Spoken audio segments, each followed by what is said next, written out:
welcome to episode 4 of the Reclaiming Hope podcast. Today we're going to talk about miscarriage. So you guys have heard our story. Last week we talked about infertility, so now we're going to give some statistics, some causes, treatments, all those kind of things about miscarriages. Yep. So we are not professionals. I have to say this in every episode, so people don't think we're claiming to know anything other than what we've been through. But at this table, we have 3 angel babies between the two of us. So I feel like we can kind of talk about it, you know? Yeah. And but we did obviously look up some statistics. Just want to talk about some of the actual logistics of it and medical diagnosis and things like that. So, so do you want to give the technical definitions of miscarriages just so in case people don't know? I mean, I think people know most of the time of that it means pregnancy loss, but there's real life definitions and things like that. So so they break it down into 2 categories. There's an early miscarriage, so that's within the first trimester, the first 12 weeks, the first 3 months of pregnancy. And then there's late miscarriage, and that's after the first trimester, so after the 12-week, but before 24 weeks, because then after 24 weeks, it turns into stillbirth. So that's the 2 separations. There's early, and then there's late miscarriage. So, Okay. What else do we want to say? It's crazy common. Well, you got your shirt on. I've got my shirt on. 1 in 4. 1 in 4. So 1 in 4 ladies have dealt with some form of miscarriage. So that's a lot. That's a lot to kind of digest. There's all kinds of stats. We have all kinds of stats written here. But basically, when I miscarried, my doctor explained it to me that after my first miscarriage, I said, well, does this put me into a different category now that I've miscarried? And she said, no, not really. She said, in overall terms, when we're looking at if women even knew that they were pregnant, because you can have a miscarriage the minute that it implants.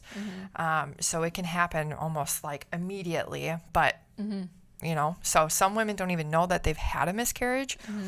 So when she explained it that way, she said about 20% of all pregnancies, out of all the pregnancies, 20% are actually successful. Which makes you just like, how everything has to go right. It's actually even more scary. I remember when the doctor said that, like, for everything to go correctly and fine is more like of a miracle than anything. It really is. Yeah. And I think it was supposed to be comforting in that moment, but I was like, well, thank you. Yikes. You know what I mean? And I had her repeat that. I said 20% are successful, and she goes, yes. And I was like, oh my goodness. That's crazy. It's crazy. And then to think about that, whether, like, think of how many, that really is and how many women are being affected by that, and nobody's talking about it. Why? Why? It's crazy. So, to think of it in that terms, it's kind of overwhelming. And then we're going to talk about our babies specifically, because we're going to talk about, there's a billion different kinds of not a billion, but there's many different kinds of miscarriages. Then there's also like the reasons behind them, and then we talked about like different treatments for it. So there ends up being like so many different combinations. Like no one, this is why we're talking, but we can line up 12 more ladies and they will not have the same story, even if they had the same type of miscarriage. They'll have a different response or things like that, Yeah. So like baby Mitchell, we had a blighted ovum. So that means that sperm, egg, fertilized, and then it went, I have to go basic, but they fertilize and then they're supposed to go and attach to the uterine lining and things like that. So mine did, and then baby never grew after that, but think about already how many steps that was to have to go correctly to even get pregnant, to that point. Yeah. Fertilize the egg, move into where it's supposed to, then it's supposed to attach, and then there was like a hiccup in between those type of things. Yeah. And so when I looked it up, and my doctors give me some statistics and all that kind of stuff, it was kind of just broken down into one of those, clumped into a chromosomal abnormality. Yeah. Right. So there was something that wasn't correct in like the chain that eventually my body said, okay, this is not going to go as planned in 20% of pregnancies. So, so baby Mitchell was one of those chromosomal abnormalities. It's a mouthful. Yep. So if you wanted to talk about your babies. Yeah, we don't know with the first one, right? With Camille, but I remember when I did go in and found out that we had lost. That was the only question that I could like push out at the time was what caused, like what happened. And she said it was most likely due to the chromosomal abnormalities. Good job. Got it. They're the most common type. Yeah. So they account for like over half, like close to half of the miscarriages. And then my second pregnancy, Ethan, we knew for sure because we did the genetic testing. His was a chromosomal abnormality. I don't even know. Are we going to say that? We should have practiced that beforehand. But yeah, so there's no other, like, I don't know, you can't do anything about that, right? It's just... But that's stinky. It is stinky. You can't do anything about it because it is what it is. It's what God intended it to be. But you do still kind of go down that rabbit hole of this is my fault. Yeah. Sure. As the mom, you're the only, you're the only one that got to be in contact with that baby at all. Yeah. So if there's any type of something went wrong, it must have been me. Like I did eat, you basically can't eat or drink anything while you're pregnant. So you're thinking about the one time before you knew you were pregnant, you did this or that and what could have gone wrong. And then when the doctor is trying to, like I said, they mean well, but they're like, there's nothing you could have done. Yeah. That's actually like a slap in the face as a mom. You're like, okay, so I had no way to protect my baby, but also I'm the only one that carried it. So where did the chromosomal abnormalities come from? Like what happened? What if it's supposed to go A, B, C, D and it went A, B, C? I don't know about this. Yeah. Whose fault? Like you want answers. Yeah. So anyway. Yeah, it's it can be a whole thing of trying to navigate those emotions and the self-blaming. I didn't have a ton of self-blaming in the first one, but there was a ton of it in the second one. So there was a lot of the self-blame going on. So it's hard, and you just have to kind of walk through that process and trust that God will walk you through it. So yeah. And then there's a ton of different types. I mean, not that we have any tie to these, but there's like complete and incomplete and all those, it's basically how much of the baby is kind of passed through natural miscarriage, I think kind of determines those types of losses. I don't know. Is ectopic pregnancy technically under miscarriage? I mean, I would count it personally. There's a fertilized egg. That's a baby. I would think so. Yeah. I don't know if it falls under that, but that's where the baby's not even in the right place. Like fertilized and then it goes outside of. So there's a ton of different types, and it can be for a variety of different reasons that it's not going through that process. But that's, I guess, why it's called the miracle of life, man. If there's only 20%. I know. Oh, kind of blows your mind a little bit. Yeah. And the other thing that is, I don't know, let me ask you, do you think that this is comforting or not when they say that every single pregnancy has the same chance? Like when you're worried after you have one, at least for me, my chances are going up, right? But apparently that's not true according to my doctor. Yeah. So then it's like, okay, well, I have a fresh new chance. And it's not like that last loss is not kind of like haunting me in a sense, you know? Yeah. But also, I don't know. How do you feel about it? I don't know. I don't know that there's a right answer to it. It might just depend on the day, to be honest. What's today? Saturday? Nope. Not into it. So, I don't know. If I've had such good luck with my doctor. We've got a good relationship. So if she were to say something like that to me, I don't think it would bother me as much. Also, my doctor has miscarried, and she's made that very clear multiple times when I'm sitting there crying. I don't cry in front of people very often, so when I'm sitting, when she does, we're ready. But yeah, so she's made that very clear when I've been sitting in the doctor's office sobbing over stuff. So I don't know, if it was a different relationship of like very like clear cut, I was really maybe asking them. Yeah. No, it is something to think about. I think it's supposed to be comforting, but also like when your track record is not successful, or maybe even to a mom who has a healthy pregnancy, and then the next time, like knowing that, it was successful last time, but really they have just that high of chance. It's just, I don't know, 50-50. It's not great odds for me, No. Not right now. In this season that we're in, our 50s feel a little lower. Does that make sense? Yeah. Like, I'm not, Yeah, and after having 2 in a row, that's... Yeah. It's hard to digest all of that too, because then it does up my risk factor, right, to have a third one. So that's terrifying. I've actually been wrestling with that all week. So I don't know what that looks like. Yep. I don't know what it looks like. That's okay. That's okay. So, I'm sorry I put you on the spot. We went off script. No, you didn't put me on the spot. I'm being honest and saying that's where I'm at right now. And that's fine. Like you said, it changes. It does, because I had a great week 2 weeks ago.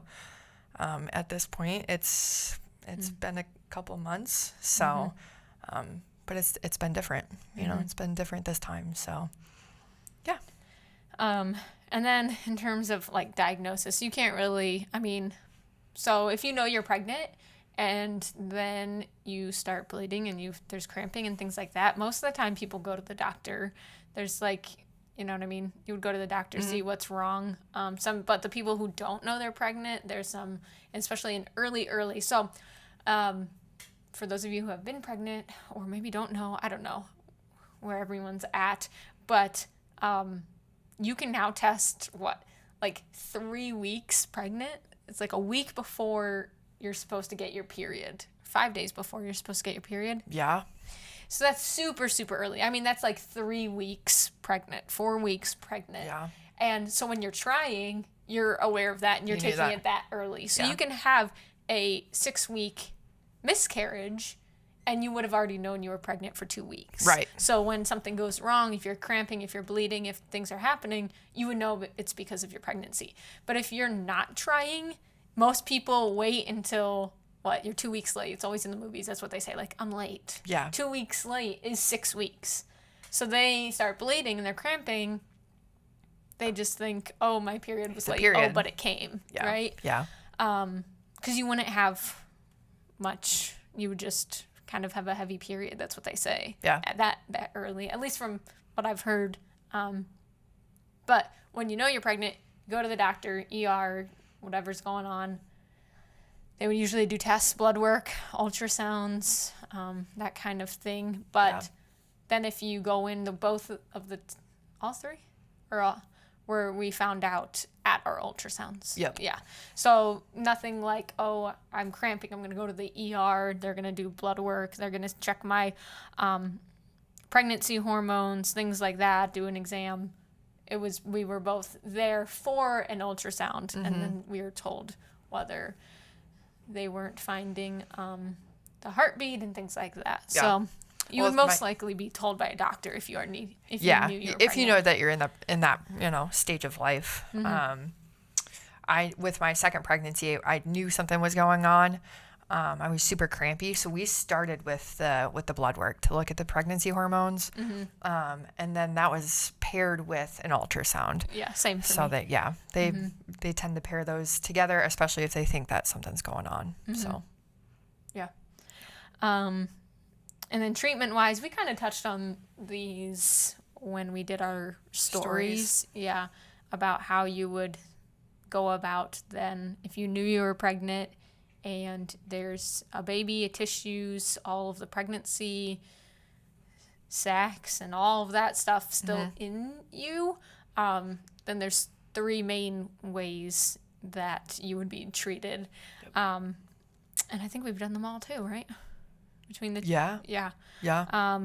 So natural, that's just allowing your body to kind of pass everything with no medication or surgery. You just kind of pass everything, which is brutal and exhausting, and your body's tired, and you're literally going through the process of labor to get that stuff out. And then you want to do the other ones? And then so they'll always give you those, at least from our experience, they'll give you those options right off the bat when they off the bat. Yeah, literally. Like, hey, your hormones are this is your where levels are dropping, so here are your 3 options. Here's Ready, where we set, go next. Yeah.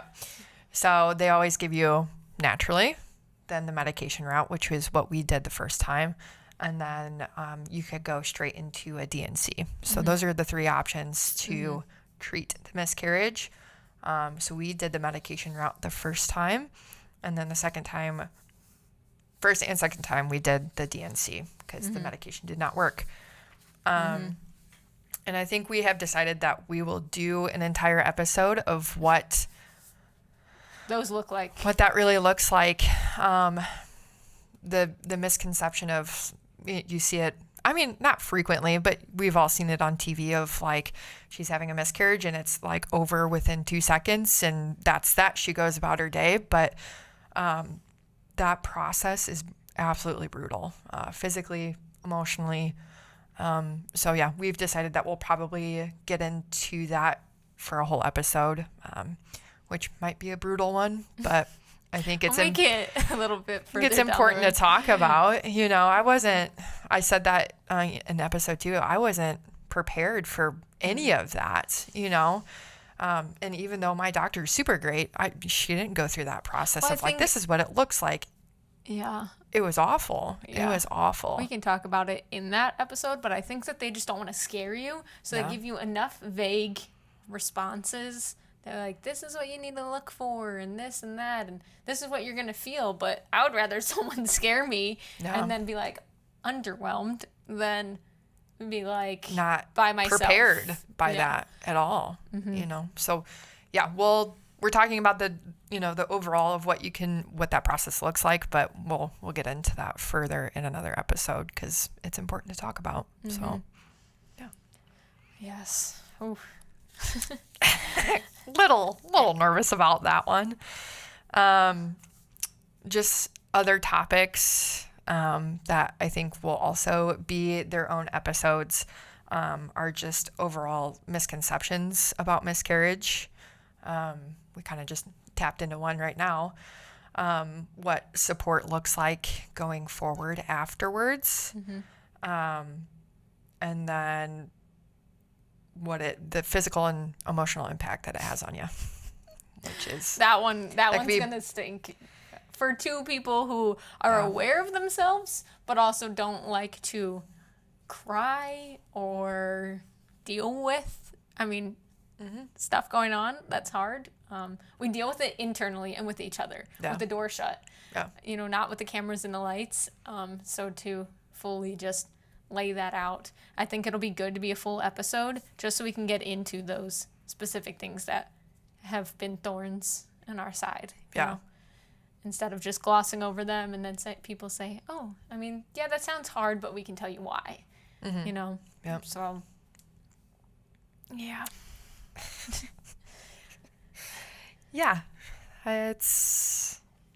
It'll be fun. Yeah, it'll be fun. Anything else on miscarriages, though? This was just, we're trying to, I think I said this in the last one, too, but, just establish that foundation so everyone is aware of definitions, terms, our story, and everything. So moving forward, you guys will know, when she's talking about her miscarriage, this is what it looked like. It was because of this. It was this chromosomal abnormality.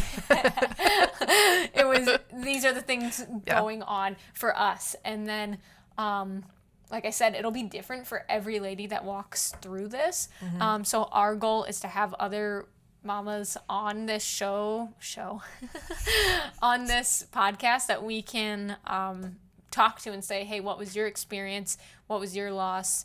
What did you, your story, because everyone will be different. And we're not trying to step into anyone else's shoes. I would rather talk to someone one-on-one who walked through that instead of going through the Google statistics on complete miscarriage and this miscarriage, because I don't want to come off like I know everything about their story and their, walk.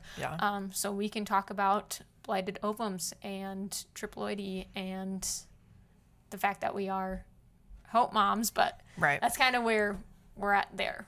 Yeah, because again, everybody's story is different, but a lot of the emotions are the same. You know, it's...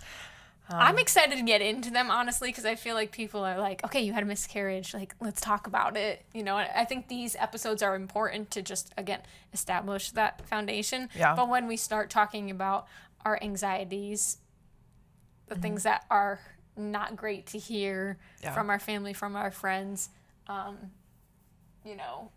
depression, the anger, what makes us feel this way. I'm not looking forward to it, but I am. Like, I think that's where people are going to be like, I feel very seen right now. Yes, exactly. Yeah.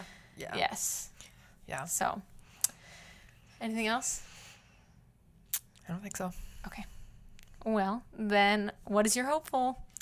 My hopeful is that I am currently reading a book. I'm not a big reader in general, so I can't stay very well. That's why I'm a rec therapist. We're always constantly moving. True. But out of, I don't know, like the 12 books that I've ever read my entire life, this is easily the best book I've ever read, and it's about lamenting, and how the modern day Christian doesn't really know how to lament, which is, it's hard. But the book was written by a pastor in Indianapolis, and he and his wife had a stillbirth, and then they had a blighted ovum following that stillbirth. And what that process looks like for him being a pastor and trying to be comforted or not being comforted in the right ways, and how he dealt with his anger and all of that. So it's a very insightful book, and I'm hopeful that I'm learning all kinds of stuff about it. Yeah. So, that's my hopeful. Okay. My hopeful is the growth of our church. So Dom and I are part of a church plant here in Elkhart. So it's Grace Community Goshen that has now Grace Community Elkhart, and we partnered up with Lifeline Ministries, and we've just had a lot of new people coming to the church, checking it out. We have a new building it's going to be completed in the summer.